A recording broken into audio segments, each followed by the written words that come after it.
دینی مسائل جاننے کے لیے اس چینل کو سبسکرائب کریں۔ السلام علیکم ورحمۃ اللہ۔ حیض کی حالت میں کیا دعا پڑھنا درست ہے؟ اسی طرح درود شریف وغیرہ وغیرہ۔ تو خلاصہ یہ ہے کہ حیض کی حالت میں کون سے کام کرنا جائز ہے، درست ہے، وہ ہم لوگ مفتی طارق مسعود کے بیان سے سنیں گے، اور مسائل وہ تمام کتابوں میں مل جائیں گے۔ کیا پیریڈ کی حالت میں درود شریف پڑھ سکتے ہیں؟ جی، تو نمبر 1 درود پاک حیض کی حالت میں پڑھ سکتے ہیں۔ نمبر 2 تسبیح پڑھ سکتے ہیں۔ نمبر 3 اذان کا جواب دے سکتے ہیں۔ نمبر 4 آیت کریمہ کا وظیفہ یا آیت کریمہ پڑھ سکتے ہیں۔ نمبر 5 آیت الکرسی پڑھ سکتے ہیں۔ آیت الکرسی قرآن مجید کی ایک آیت ہے، اور قرآن مجید کی وہ آیتیں جن کو ہم دعا کے طور پر پڑھتے ہیں، جیسے کہ آیت الکرسی ہم لوگ پڑھتے ہیں صبح شام دعا کے طور پر، تو قرآن مجید کی کوئی بھی آیت، کوئی بھی سورت جو دعا کے طور پر پڑھی جاتی ہے، ان کو ہم دعا کے طور پر پڑھ سکتے ہیں۔ ابھی میں آگے آپ لوگوں کو بتاؤں گا۔ تو نمبر 5 آیت الکرسی پڑھ سکتے ہیں۔ نمبر 6 سورہ فاتحہ پڑھ سکتے ہیں، کیونکہ سورہ فاتحہ میں اللہ کی حمد و ثنا بیان کی گئی ہے، تو آپ دعا کے طور پر اللہ کی حمد و ثنا بیان کرنے کے طور پر پیریڈ کی حالت میں سورہ فاتحہ پڑھ سکتی ہیں۔ الحمدللہ رب العالمین۔ کوئی بڑی خوبصورت آپ نے چیز دیکھی، کوئی نعمت سے اللہ نے آپ کو نواز دیا، تو آپ اللہ کی حمد و ثنا بیان کرنے کے طور پر کہہ سکتی ہیں الحمدللہ رب العالمین الرحمن الرحیم۔ کیونکہ اس طرح سے جو آپ کہہ رہی ہیں تو ظاہر ہے اس میں قرآن مجید کی تلاوت کی کوئی آپ کی نیت نہیں ہوتی ہے، بلکہ دعا اور حمد و ثنا، اللہ کی تعریف بیان کرنا، ٹھیک ہے نا؟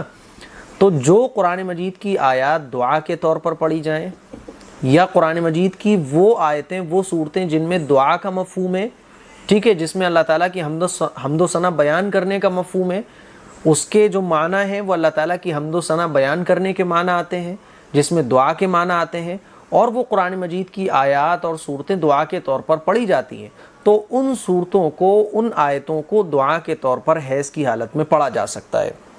جیسے کہ آیت الکرسی ہے، تو آیت الکرسی کو صبح شام دعا کے طور پہ ہم لوگ پڑھتے ہیں، اسی لیے حیض کی حالت میں آیت الکرسی کو دعا کے طور پر پڑھا جا سکتا ہے، ٹھیک ہے نا؟ سورہ فاتحہ ہے، اس میں اللہ کی حمد و ثنا بیان کی گئی ہے، تو اب اللہ کی حمد و ثنا بیان کرنے کا آپ کا دل چاہ رہا ہے، تو آپ سورہ فاتحہ کو حمد و ثنا بیان کرنے کے طور پر پڑھ سکتی ہیں حیض کی حالت میں۔ اب جیسے تینوں قل ہیں، قل هو اللہ احد، قل اعوذ برب الفلق اور قل اعوذ برب الناس، ان تینوں صورتوں کو ہم لوگ رات میں جب سوتے ہیں تو سونے سے پہلے بھی پڑھتے ہیں، آیت الکرسی بھی پڑھتے ہیں، ٹھیک ہے، دعا کے طور پر پڑھتے ہیں، قرآن مجید کی تلاوت کی نیت سے کوئی نہیں پڑھتے بلکہ دعا کے طور پر پڑھتے ہیں۔ تو حیض کی حالت میں ان صورتوں کو، تینوں قل کو بھی ہم دعا کے طور پر پڑھ سکتے ہیں۔ تو بات سمجھ آ گئی؟ یعنی وہ آیتیں قرآن مجید کی جو دعا کے طور پر ہم لوگ صبح شام پڑھتے ہیں، تو قرآن مجید کی ان آیتوں کو، ان صورتوں کو ہم دعا کے طور پر حیض کی حالت میں پڑھ سکتے ہیں، دعا کی نیت سے پڑھ سکتے ہیں۔ جیسے بسم اللہ الرحمن الرحیم، ہر کام کو شروع کرنے سے پہلے بسم اللہ پڑھنا سنت ہے، اور بسم اللہ الرحمن الرحیم یہ قرآن مجید کی ایک آیت ہے، تو حیض کی حالت میں بسم اللہ الرحمن الرحیم ہم پڑھ سکتے ہیں، نو پرابلم، ٹھیک ہے نا؟ کیونکہ یہ جو بسم اللہ الرحمن الرحیم ناپاکی کی حالت میں پڑھی جا رہی ہے، یہ قرآن مجید کی آیت ہے، اور اس کو تلاوت کی نیت سے نہیں پڑھا جا رہا ہے بلکہ دعا کے طور پہ پڑھا جا رہا ہے۔ اسی طرح سے ربنا آتنا فی الدنیا حسنہ وفی الآخرۃ حسنہ وقنا عذاب النار، اس کو بھی دعا کے طور پہ پڑھا جاتا ہے۔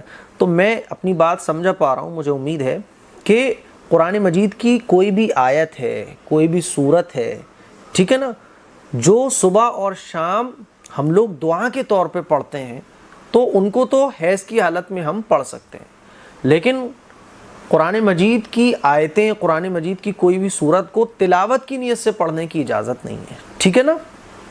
تو نمبر 7 تینوں قل پڑھ سکتے ہیں حیض کی حالت میں، اور کنڈیشن میں نے آپ لوگوں کو بتا دی۔ نمبر 8 کلمے، جتنے بھی کلمے ہیں، پہلا کلمہ، دوسرا، تیسرا، چوتھا، پانچواں، جتنے بھی کلمات ہیں ہم ان کو حیض کی حالت میں خواتین پڑھ سکتی ہیں۔ نمبر 9 تسبیح چھو سکتی ہیں، خواتین حیض کی حالت میں تسبیح کو چھو سکتی ہیں، اور چھو کر تسبیح کو پڑھ بھی سکتی ہیں۔ نمبر 10 دینی کتابیں، حیض کی حالت میں آپ دینی بکس پڑھ سکتی ہیں۔ اب یہ دینی بکس اردو میں ہو تب بھی پڑھنا جائز ہے، عربک میں ہو تب بھی پڑھنا جائز ہے، ہندی میں ہو تب بھی جائز ہے۔ عربک میں صرف قرآن مجید کو پڑھنا جائز نہیں ہوگا، نہ قرآن مجید کو چھونا جائز ہوگا، لیکن دینی جو بکس ہیں اگر آپ کو عربک آتی ہے تو عربک لینگویج میں جو کتابیں دینی لکھی ہوئی ہیں وہ آپ پڑھ سکتی ہیں، نو پرابلم، چھو بھی سکتی ہیں۔ نمبر 11، مصلی چھونا جائز ہے، مصلی پر بیٹھنا یہ بھی جائز ہے، اور مصلی پر بیٹھ کر کوئی بھی ذکر و اذکار، درود شریف، کلمات ان کو پڑھنا یہ بھی جائز ہے۔ بلکہ فقہا نے اور علماء نے لکھا ہے کہ پیریڈ کے جو ایام ہیں، یعنی پیریڈز کا جو ٹائمنگ ہوتی ہے وہ 6-7 دن ہوتی ہے، بعض خواتین کے 8 دن بھی ہوتی ہے، بعض کی 5 بھی ہوتی ہے، تو یہ 5 دن جو نماز چھوٹے گی تو نماز کی عادت میں کمی آ جائے گی، اور نماز میں سستی کی عادت ہو سکتی ہے بعض خواتین کے۔ تو فقہا نے لکھا ہے کہ جب نماز کا ٹائم ہو جائے تو وضو کرو، وضو کرنے کے بعد مصلی بچھاؤ، اور مصلی بچھانے کے بعد اس پر بیٹھ جاؤ جیسے اتحیات میں بیٹھتے ہیں، اور بیٹھنے کے بعد جتنی دیر میں نماز پڑھتی ہیں آپ اتنی دیر بیٹھ کر ذکر و اذکار، تسبیح وغیرہ، درود شریف، کلمات وغیرہ پڑھ لو تاکہ نماز کی عادت باقی رہے۔ اور جو گھر کے دوسرے لوگ ہیں ان کے دل میں بھی یہ خیال نہ آئے کہ بھئی دیکھو یہ نماز نہیں پڑھ رہی ہے، ٹھیک ہے نا، کیونکہ ہر ایک کو تو نہیں پتہ ہوگا کہ آپ ناپاک چل رہی ہیں، ہو سکتا ہے کوئی بدگمان ہو سکتا ہے کہ بھئی دیکھو یہ خاتون نماز نہیں پڑھتی ہے۔ تو یہ لکھا ہے علماء نے تاکہ نماز کی ہیبٹ باقی رہے، نماز کا شوق باقی رہے، اور طبیعت نماز میں لگی رہے۔ یہ فقہا نے جو حیض کی حالت میں خواتین ہوں ان کے لیے مستحب عمل یہ لکھا ہے، ٹھیک ہے نا۔ نمبر 12، قرآن کریم کی تفسیر سننا، تو قرآن کریم کی تفسیر کو بھی سننا جائز ہے حیض کی حالت میں۔ نمبر 13، تلاوت سننا، قرآن مجید کی تلاوت کوئی کر رہا ہے، مثال کے طور پہ میں قرآن مجید کی جو کلاس آپ کو دیتا ہوں اس میں میں قرآن مجید کی تلاوت کرتا ہوں، تو وہ کلاس آپ سن سکتی ہیں، دیکھ بھی سکتی ہیں، ٹھیک ہے نا، بس زبان سے پڑھ نہیں سکتی حیض کی حالت میں۔ تو قرآن مجید کو سننا بھی حیض کی حالت میں جائز ہے، قرآن مجید کو دیکھنا بھی جائز ہے، ٹھیک ہے نا۔ نمبر 14، استغفار پڑھنا، حیض کی حالت میں استغفار پڑھنا بھی جائز ہے۔ نمبر 15، دل میں قرآن پڑھنا جائز ہے، حیض کی حالت میں دل میں قرآن پڑھنا یہ جائز ہے، آپ دل میں قرآن پڑھ سکتی ہیں، نو پرابلم۔ آپ کو بہت ساری صورتیں یاد ہیں، آپ حافظہ ہیں، یا آپ کو ایک پارہ یاد ہے، تو آپ حیض کی حالت میں دل میں تلاوت کر سکتی ہیں، زبان ہلائے بغیر، کیونکہ تلاوت کرنا کہا جاتا ہے زبان سے لفظ نکلے، ٹھیک ہے نا، اور دل میں اب پڑھنے کو تلاوت نہیں کہا جاتا، تو دل میں آپ قرآن مجید کی تلاوت کر سکتی ہیں۔ میری کلاس آپ دیکھ رہی ہیں تو آپ اس کو سن رہی ہیں، سننے کے بعد دل میں آپ اس کو پڑھ بھی سکتی ہیں۔